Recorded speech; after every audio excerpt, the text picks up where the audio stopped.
Some of you, when you want to greet your pastor in church, good morning, daddy. Good morning, daddy. When was the last time you called your husband daddy? Welcome back. It's your girl. I am successful. Let's talk. So today I want to talk about two sets of individuals. Yeah, two sets of female to be precise. Number one, I don't know how to put this, but I'll try to make it easy. So I'll bring it down to a layman's view so we all can understand it. Yeah? Listen to understand, not listen to comment. Good. So, number one, before you married your husband, alright, you had a different personality. Few years into the marriage, you became something totally different. What am I trying to say? Before you married him, you guys hung out together, you guys spent quality time together, you guys talked to each other like everything was flowing. You brought in the vibe, you brought in the energy, you brought in everything he thought he was looking for in a woman. Now, down the lane into this marriage, all of a sudden, you abandon your husband and focus in the church. You're not even the pastor, nor the pastor's wife, but you spend more time in church more than the pastor himself and his wife. Your pastor's wife will be at home making food for her husband and her children, and you are in church. You are a worker. You work from Monday to Sunday. God, listen, you work from Monday to Sunday. Even the Sunday, you will leave at 6 a.m. and you still return late. While your pastor's wife, once the church closes, she's on her way home to go prepare food for her lovely husband, and you have abandoned your husband. Now you forget that after God, the next in marriage is sex, whether you like it or not. Now, those things you wear for your husband, those things that are meant for his eyes only, you stopped wearing it because you're a changed person, because you're a certain person.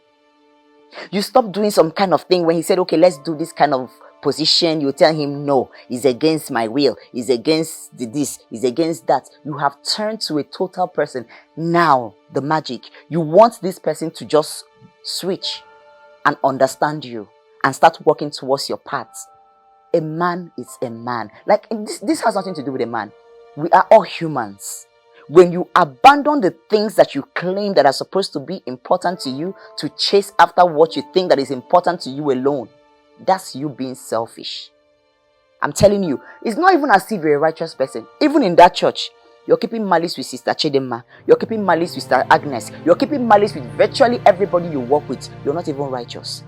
You are still rude, but when it comes to doing the things you're supposed to do to keep your marriage going, you abandon your marriage and focus in doing the church. Listen, the church is not going to save your marriage. I'm telling you, you need to apply it.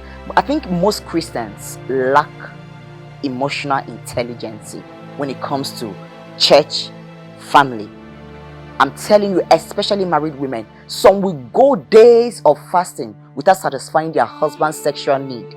They will go there, don't you want us to fast? Without God, what are we? That has nothing to do with God. Do not blackmail God. Don't confuse yourself. Give Caesar what belongs to him and give to God what belongs to God. It's the same thing. Turn it around. Some of you, when you want to greet your pastor in church, good morning, daddy. Good morning, daddy. When was the last time you called your husband daddy? When was the last time you bent down or knelt down, or when was the last time you even called your husband daddy? You're calling him James or Papa Emeka, but you're busy prostrating and going down calling your pastor daddy. Listen, don't deceive yourself. If you want to be a sister, just go and be a sister. You cannot have it all. You must balance it. The equation must be balanced. You must have a time for your family and have a time for church. There is time for everything. It's written in the Bible, there is time for everything. Because by the time you die, your husband will change. You say, My enemies are after me. My village people, since I got married, this, that. It's a lie. You have pushed him away in the arms of a strange woman, and she's going to steal him, keep him for herself, and the church won't save you. By then, you feel like God has failed you. No, you have failed yourself. The second kind of women, these ones, they exhaust me. Those ones that tell their friends everything going on in their life with their husband, bringing them to a place of comparison and competition. Hey, God. Every single thing that happens, before it will happen, you're already calling your friend. She's my best friend. She's my best friend. After all, she tells me everything that happens in her marriage. She's lying to you. You are telling her, my husband did this, my husband... Listen, marriage is a package. I've been there, I've done that. Marriage is a package. Whatever comes in your package, you either manage it or you leave it. When you bring in comparison into your marriage, it's going to destroy everything. Everything you've worked for, everything you've built, everything you spent years working on, it's going to be destroyed. Listen, you don't have to tell, I don't know how many times I need to tell you this. There are lots of things. In fact, you should not even tell a third party what is happening in your marriage. No, you don't have to tell. And when you tell and you are being told of what to do, now you're comparing. And let me tell you some disadvantages this is going to cause. Number one, lack of trust.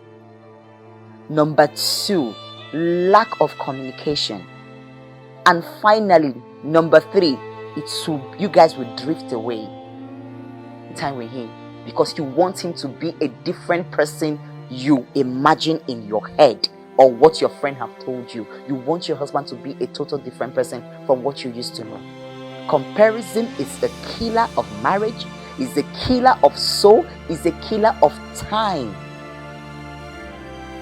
When you go about telling everybody what is happening in your marriage, madam, it's going to destroy your marriage. So please work on your verbal diarrhea. Stop talking and telling everybody everything. Like my grandmother always says, "Were beggy, marabe." The same thing happening in your home is happening in another's, but maybe in a different kind of way. Do not forget, subscribe, comment, and share this video. Drink a lot of water, and please mind your business.